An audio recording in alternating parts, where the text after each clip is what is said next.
Këngët legjendare të rinjohjes. Rinjohja e vëllait me motrën. Në këto këngë legjendare haset motivi i largimit të vëllait për arsye të ndryshme, ose është rrëmbyer nga të huajt, nga pushtuesit dhe është bërë jeniçer, ose është hajdut që bredh maleve, ose është mercenar që lufton larg vendit të tij. Edhe këtu rinjohja bëhet pas shenjave të rastësishme. Kënga flet përgjithsisht për një përçarje të familjes shqiptare të shkaktuar nga pushtuesi. Megjithatë, në trungu të këngës janë bashkuar edhe elementë të tjera që flasin për një integrim të këngës me dukurinë e incestit.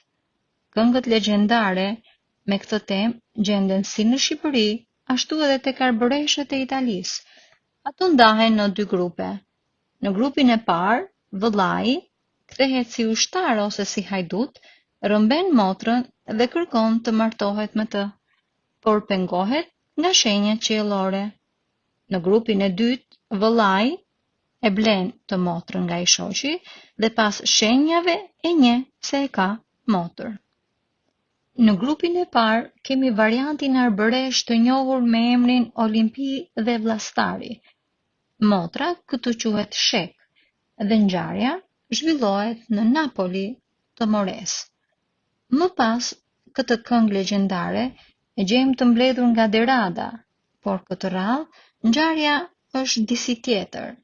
Vajza Olimpia është një more dhe në një mbrëmje mbledh lule dhe kundon e trishtuar. Andej kalon një ushtar turk, i cili e rrëmben e ja çon të parit të tij.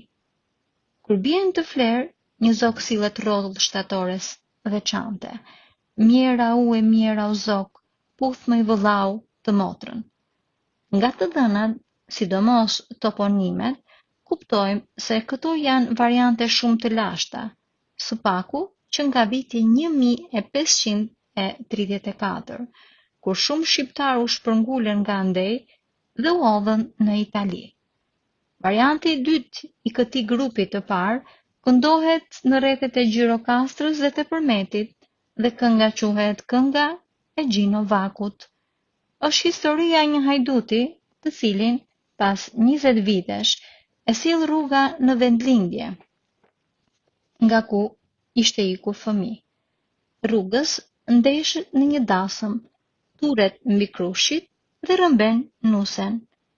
Me nusin e rrëmbyer, ai shkon në një manastir të vërë kuror, por aty fryn një erë e një furtunë. Gjithë kandilet i shoi. Kallogret i vuvosi, priftërit i marmarosi. I trembur nga këto shenja të qiellit, hajduti pyet nusen: "E kuja je ti, moj vash? Jam bie Spirovakut, jam e motre e Gjinovakut, jam e mbese dhe spotit.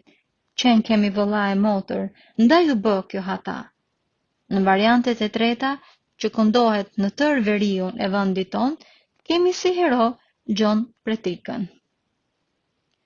Në grupin e dytë të këtyre këngëve legjendare, bën pjesë kënga e Ali Borxhalis. Heroi këtu është Ali Borxhalia ose Lute Fukaraja, i cili mbytet në borxhe dhe megjithse shet shtëpi dhe katandi, nuk arrin dot të shlyejë ato. Me këshillin e nënës e vet, ai vendos të sheth të shoqen.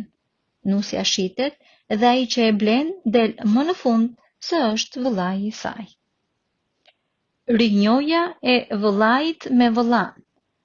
Struktura tipike e subjektit të kësaj këngë legjendare ndërtohet nga fati i dy vëllezërve, të cilët ndahen që fëmijë, rriten në mjedise të tjera dhe rasti e sjell që pas vitesh të njihen nga shenja trupore apo diçka tjetër se janë vëllezër. Në folklorin ton njihet kënga e Arnaut Osmanit, e cila është integruar tek cikli i kreshnikëve. Një këngë tjetër legjendare është vendosur në kohën e Skënderbeut dhe ka të bëjë me figurën e Miloshinit. Në betejën që ai bën kundër turqëve, ndeshet me një nga armiqt dhe e plagos.